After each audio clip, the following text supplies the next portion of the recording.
qu'il y a de fabuleux, c'est qu'en 1990, la première année où j'y suis allée, avec Wukong, non, avec Wukong on est allé plus tard en 93, moi je suis déjà allée en 90, ça avait, les coutumes de ces populations avaient été remarquablement préservées. C'était un des endroits du monde où ça avait été le mieux préservé. C'était extraordinaire. Quand j'ai vu une telle richesse de culture et une telle beauté dans les... Parce que les années 90, c'était un moment où les gens commençaient à être un peu plus riches, un peu plus à l'aise, donc ça a éclaté dans la beauté des costumes, dans la beauté des fêtes. Ce qui est intéressant, c'est que le costume ne se vendait jamais. Chaque femme faisait costume pour elle. C'est-à-dire que la petite fille apprenait avec sa maman et elle, petit à petit, quand elle devenait adolescente, elle commençait à préparer un costume pour elle. Quand elle était petite, bien sûr, sa maman le faisait pour elle. Et ce costume est un objet de fierté. Et ce qu'il y a d'intéressant, c'est que chaque personne fait toujours œuvre originale. Il n'y a pas de copie. On ne doit pas copier.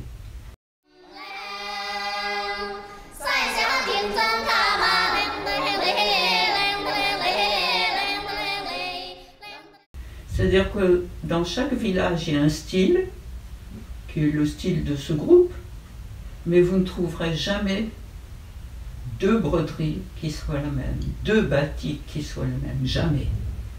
Même ce que la petite fille apprend de sa maman, elle ne va pas recopier le dessin de sa maman. Elle apprend comment faire et après elle s'exprime. Et ça, c'est une des choses les plus fascinantes chez ces groupes, c'est qu'en fait, comme M.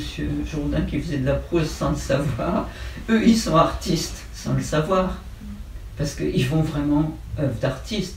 Notre idée à Lionel Henry et à moi, et bon, à d'autres gens aussi, c'est de garder un témoignage. Notre idée n'est pas du tout mercantile, on nous demande toujours est-ce que vous vendez les costumes? Non, c'était pas du tout notre idée. Au contraire, on a essayé de les acquérir.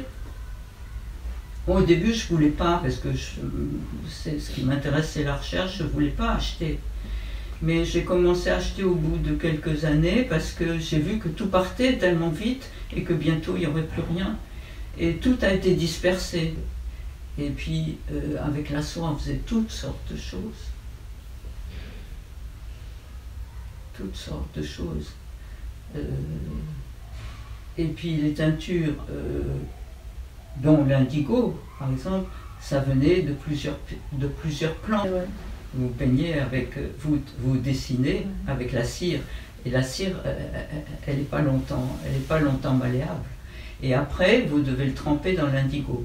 Alors, vous le trempez dans le bain à indigo, une vingtaine de minutes, vous rincez la pièce et vous la mettez à sécher. Et c'est au moment où elle sèche que l'indigoxine se fixe. Et puis, le lendemain, vous recommencez. Et il y a des endroits, chez les bouillis, où ils nous disaient que pendant l'été, quelquefois 30 fois, 60 fois, jusqu'à ce que la couleur soit absolument impeccable.